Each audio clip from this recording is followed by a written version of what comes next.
Talk TV. I'm your host, Bess Auer of GottaGetBlogging.com. And I'm Ben Reed from OrlandoWaterhole.com. So those of you new to our viewership, by the way, I want to welcome Virginia. We love having you. If you are a blogger or involved with social media, you have found the right place to tune in. So Gotta Get Blogging is a community just for bloggers and social media pros, and Blog Talk TV. Basically what it sounds like. We're talking with some of the world's biggest bloggers and social media pros to help bring you some tips and advice and best practices. So thanks everybody for tuning in. So we like to start all of our shows with what we call the question of the show, an idea to help us think more a little bit about blogging, what we can do better, and some things that we can all learn from. And given that we have some new viewers, Bess, I thought we should start from the very beginning. And I would just like to know, why did you get started in blogging? Okay, so I was a teacher. Those who know me, I taught for almost 20 years in the classroom, and I taught English. And like most English teachers, I love to read, I love to write, and blogging at its best is just great writing. So it actually started though on July back in 2009, where I wanted to go find where to go see fireworks. So I went online, and I knew the big places, the traditional places, downtown, things like that.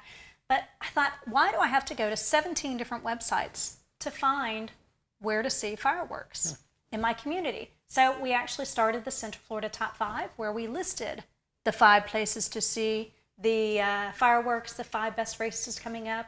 And it kind of spilled into a community blog that allowed me to have a voice to write about my favorite things here. So that was the beginnings, and of course it then went from there to many other things. But how about you?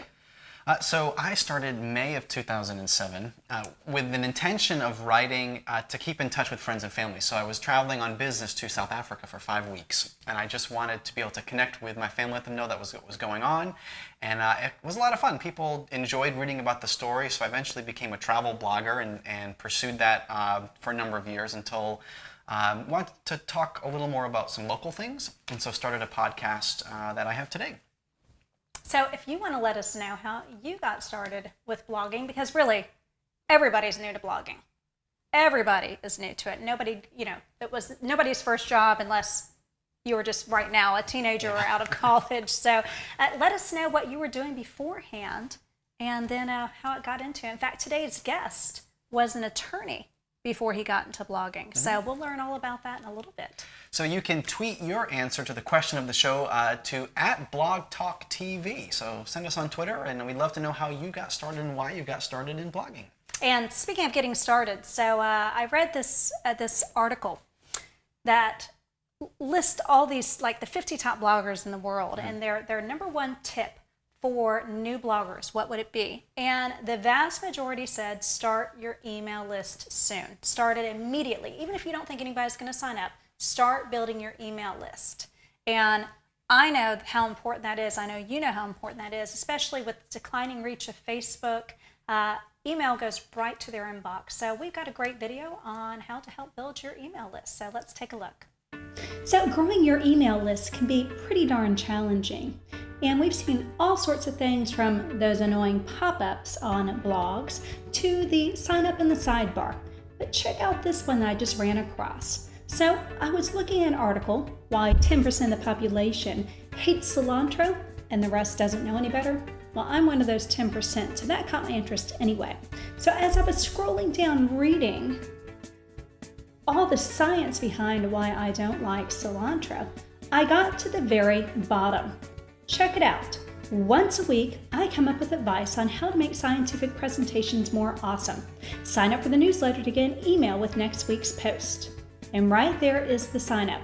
Now, I don't do scientific presentations, but this caught my eye. In fact, the article was so good that I read that I actually signed up for this email list. And not only me, Rochelle Lucas, travel blogger, she told me she signed up for it too. So imagine this, at the bottom of every one of your blog posts, you put a sign up. Not a bad idea. Check it out and see how it works.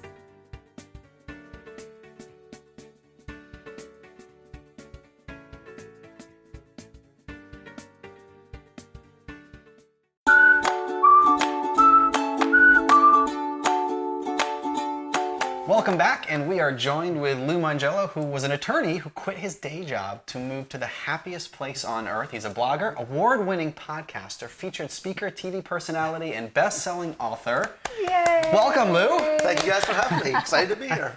Ran out of breath. You did run out of breath. I was going to throw in Cruise Director, but we'll get to that in a little bit.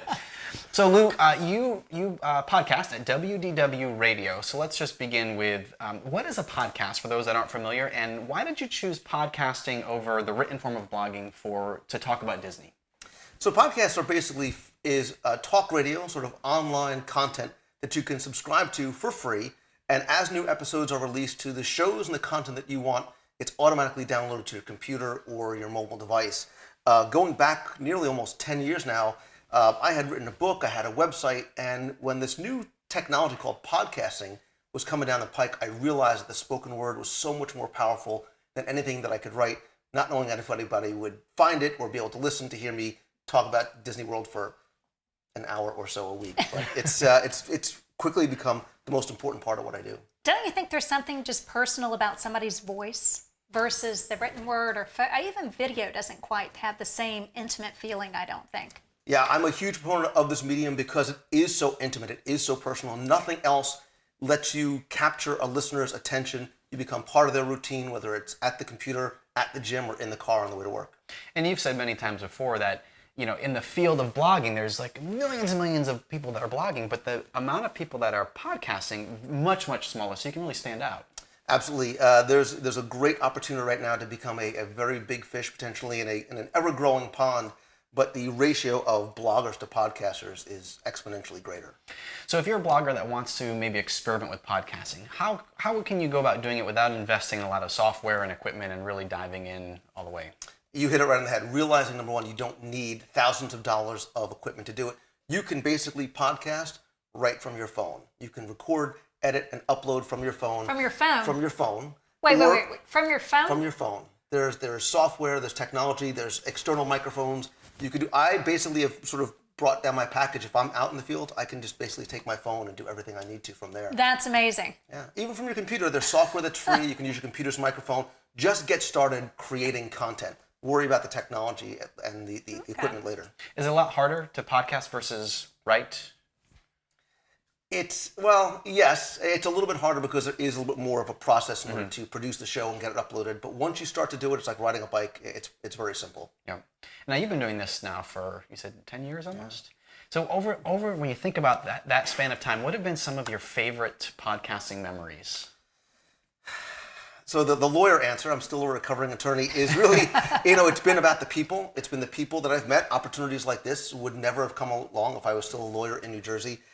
I'm a Disney fan first and foremost, so getting to talk to people whose work I admired, like getting to interview Julie Andrews, I hate to name drop, but getting to interview Julie Andrews. Name drop. That's part of what this show is, to show, people who are just learning about blogging, some of the great opportunities that have come about, so name drop. Yeah, Julie Andrews, when I interviewed Julie Andrews, and at the end she's like, oh, no, Mary Poppins just said my name, like that was the coolest thing ever for me. What's the one question you had to ask Julie Andrews? Oh my God, I was so nervous. I think as she was talking, she sounded like Charlie Brown's teacher because I was just trying to read ahead to make sure I didn't mess up the opportunity that I had. But she was wonderful. And it's the people I've got to meet and the opportunities I've been able to create supported myself to get out of the practice of law and do what I love. So you podcast, you blog.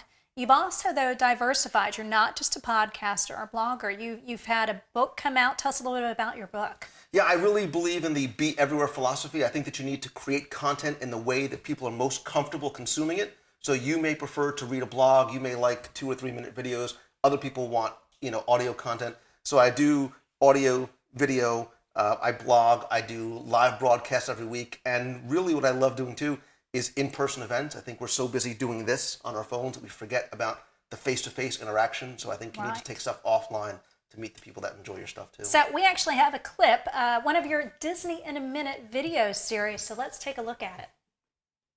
So here in the Rock and Roller Coaster, starring Aerosmith Plaza, is the KR&R Rock Station, where you can find one of my favorite snacks here at Hollywood Studios. It's a smoothie made with frozen yogurt.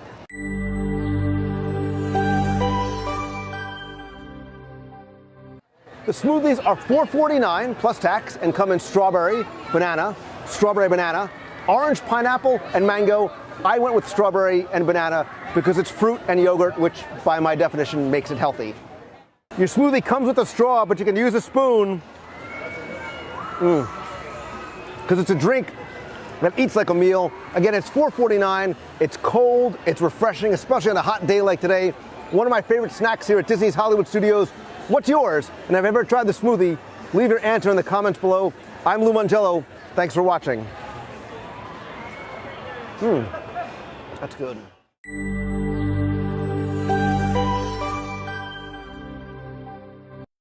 So I'm amazed about, Disney in a Minute seems like a perfect series to do, and you could apply that to so much. You could do your kitchen in a minute. You could do travel in a minute. Really, that could be applied to a lot of bloggers. So great Absolutely. idea. Yeah, video content really needs to be short for the most part. So you mentioned in-person events. So there's one event, Lou, I'm dying to go on with you. You sell out Disney cruises. Let's be real. I'm pulling it up on the website. Let's right now. be real. So your next one, in June, you're going to Alaska on the... Now, I have to say, I went on a Disney cruise. My parents took us for their 50th wedding anniversary. I could live on a Disney cruise and never leave and be happy. So tell us about the Alaska one. Have you been to Alaska yet? I have never been. This was on my bucket list, and now I can do it for work. So to get the advantages of doing what you love. Yeah, so, I do Meets of the Month every month, and I've done a number of cruises every year, and there's something amazing about getting 500 like-minded people getting together on a ship and to be able to go to some place as beautiful as Alaska. There's no place I'd do it. So do you do stuff on the cruise as a group? What are some of the things that you do? Yeah, so we do a lot of special events. Either we do excursions together, or sometimes we'll bring on a special guest to maybe perform a private concert for us or do presentations. But we do a lot of group community building activities, whether you are a first-time cruiser, or whether you have kids, or whether you're going solo. So there's always something to do if you want. So I saw Kingdom Keepers, I used to teach English. My kids love the Kingdom Keepers book. And you interviewed Pearson Ridley. Was that part of a cruise, or was that a separate meetup? No, again, it's the people. So I interviewed Ridley when the first Kingdom Keepers came Times out. best-selling author. And an all-around nice guy. I interviewed him when his first Kingdom Keepers came out. We've become really good friends over the last couple of years. He came on one of our last cruises, and one of the coolest things ever was he actually mentioned me in one of the Kingdom Keepers books. So that was like... Wait, he did? Wow. Yeah. I'm going to have to go read them now. I've read the first one. I haven't read the rest. Now I'm going to have to go Are you a find character, or is it acknowledgement? Or? I'm Lou Mongello from W Radio in the book. So that was the only thing that was the coolest thing my kids thought I ever did. So. That is awesome. Oh my gosh. Well, I love all the things you've gotten to do as a part of your blog. One of the things I also like about you is that you like giving back. You don't mind sharing your knowledge with others. You speak to a lot of school groups. You speak to a lot of students. But you also share your knowledge with bloggers. So you're doing something right now unique with podcasting.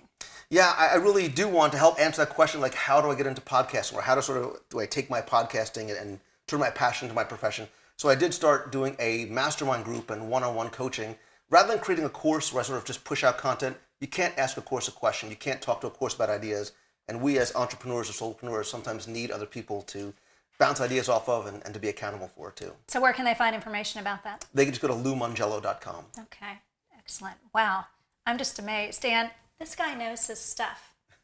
Over 1 million downloads a month of his podcast. That is mind-blowing. So congratulations, well earned. Thank you.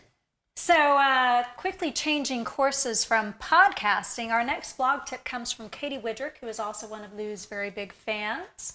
And she's got, if you ever have a minute, speaking of our Disney Minute, if you have 1 minute or 5 minutes, she's got some tips on how you can clean up your blog. If you only have a few minutes to work on your blog, don't create something new. Go back and take another look at some of the posts that you've already published. See if you can clean them up a little bit. Maybe there's a typo that you need to fix, or a link that has broken since you published.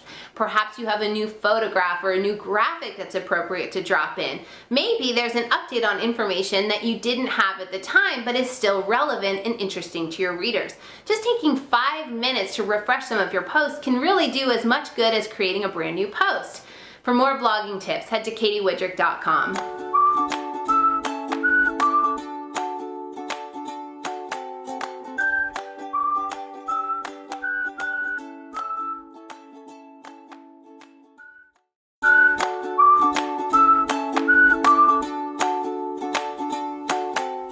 We love closing the show with a segment we call Show and Tell. Remember Show and Tell when you were a kid? I loved show and tell. It was always so much fun. Very creative. Except I didn't love show and tell when my son had show and tell.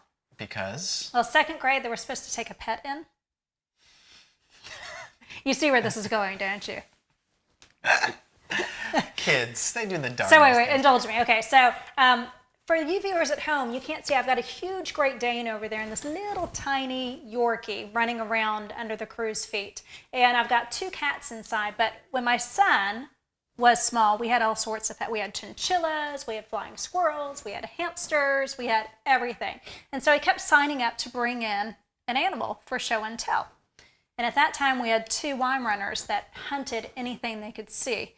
And so every time he would sign up to take the hamster, one of the cats would let the hamster out and it would mysteriously disappear. And then the chinchillas got out. And anyway, I think he finally successfully took in a cat or something. But we had a whole slew of mysterious animal deaths. So anyway, Because of show and tell. because of show and tell. So back to show and tell. So Go we ahead. promise to take care of animals on this program. So our show and tell will feature our favorite tweets, bloggers, blog posts, apps, tech gear, and more. So we just want to show our favorite stuff. So if there's something that you would like us to show and tell, send us an email to bess@flblogcon.com. But until then, Bess, what do you have for us for show and tell today? Nothing dead, I promise. In fact, something very alive, a rebirth of something. In fact, Star Wars Awaken. My favorite tweet, actually my favorite series of tweets on Twitter, were just person after person. I can't believe how many Star Wars fans are out there that are just, see, I'm a Trekkie. Mm-hmm. I love anything Star Trek, so yeah, I know, that's me. But I still enjoy Star Wars, but it floored me just how trending that was and how people were just fascinated with it. And he had all these fan trailers and people didn't know if it was the real new one or still a fan trailer.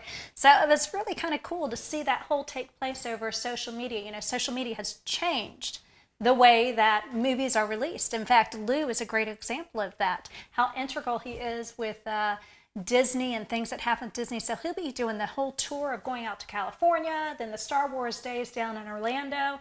And so it's just neat to see it happening. Yeah. So that's my favorite thing about this week. Show and tell.